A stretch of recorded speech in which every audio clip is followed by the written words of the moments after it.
To pay bills, again, you'll go to the Payables tab, choose the list view for either Johnson Turner payables to be paid or Capstan payables to be paid. Let's say we're going to pay Johnson Turner bills. This will bring up only invoices that are either partially paid or unpaid. And you can see here that credit that we applied, the $40, has been deducted from the balance here. So let's say we're going to pay these 4 bills. You check the boxes next to the ones you want to pay. You go up here to Pay Batch.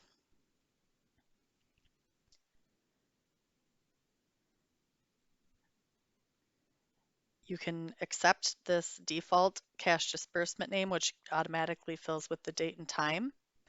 It gives you the total, the credit amount. It should have the appropriate ledger. And then if you go here, you'll want to pick whichever account you're going to be paying it out of. So we'll be paying it out of the operating account.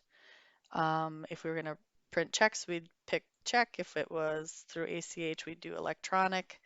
And then if it's check, it's going to request a checking.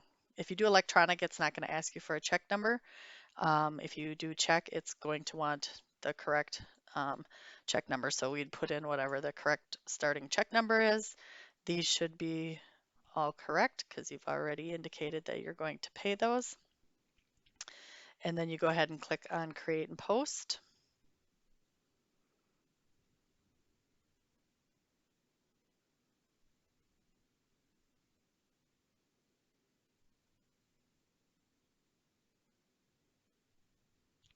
This then brings you to the cash disbursement batch, which has the information that was on the previous screen.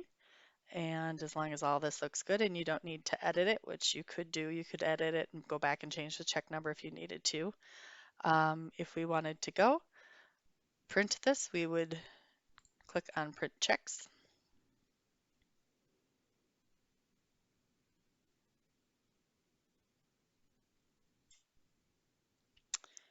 And you can see here that it's going to print the check to Aodia, and you can see that it is, even though we didn't check a credit memo because it had already been applied, it is showing that on the remittance that we applied it to this bill.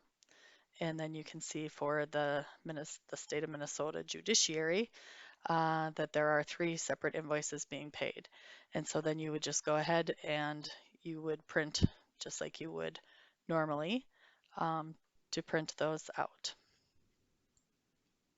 Additionally, if you had a vendor that had a whole bunch of bills where we were paying a lot and they didn't all fit on the remittance, you can also click this Print Full Remittance, which then will bring up, it doesn't have the checks, but it has just um, the full remittance if you need that.